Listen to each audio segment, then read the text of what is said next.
কোনো ক্ষমতা নাই। আরে আমার রসুল মা ফাতেমাকে ডাকলেন, ফাতেমা। ফাতেমা এসে হাজির। আমার রসুল ফাতেমাকে ডেকে বলছে কি, ফাতেমাকে ডেকে নবী জিজ্ঞাসা করিল, আর বলো বলো হযরত আলী কোথায় যে গেল। ফাতেমাকে ডেকে নবী জিজ্ঞাসা করিল, আর বলো বলো হযরত আলী কোথায় যে গেল। এমন কথা শুনে ফাতেমা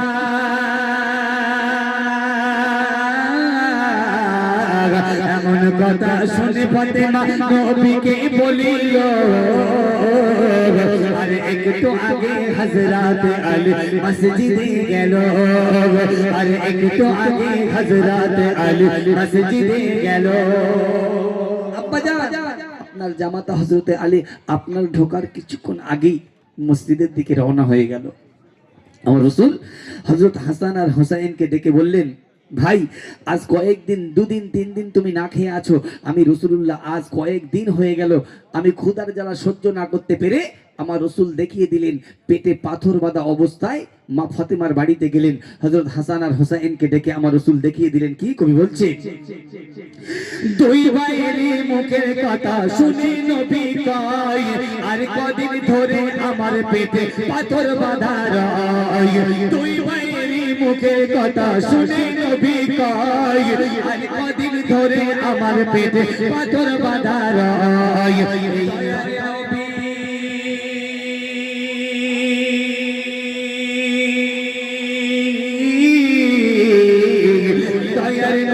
সিকিমে মোবারক খুলে দেয়, আর দু ভাই দেখে নানার পেটে পাথর বাঁধা রয়, আর দু ভাই দেখে নানার পেটে পাথর বাঁধা রয়। হাসান হুসেনের ক্ষুধার জ্বালা নবী সইতে পারে না, তাই বেরিয়ে গেলেন দয়ার নবী কোথায় মিলিবে খানা। হাসান হুসেনের ক্ষুধার জ্বালা নবী সইতে পারে না, তাই বেরিয়ে গেলেন দয়ার নবী কোথায় মিলিবে খানা। বেরিয়ে এসে দয়ার নবী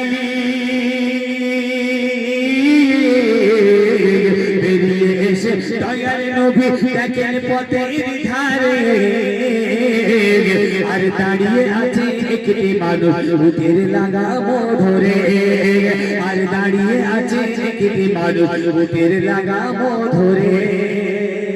রাসূলুল্লাহ তার জুব্বাটা উঁচু করে দেখিয়ে দিলেন হযরত হাসান আর হুসাইনকে যে আমি নিজে, রাসূলুল্লাহ নিজে পেটে পাথর বাঁধা অবস্থায় মা ফাতেমার বাড়িতে গেলেন। কিন্তু হাসান আর হুসাইনকে আমার রাসূল এতটা ভালোবাসে, হযরত হাসান আর হুসাইনকে আমার রাসূল এতটা মহব্বত করে, তাদের ক্ষুধার জ্বালা রাসূল সহ্য না করতে পেরে রাসূলুল্লাহ ঘর থেকে বেরিয়ে গেলেন।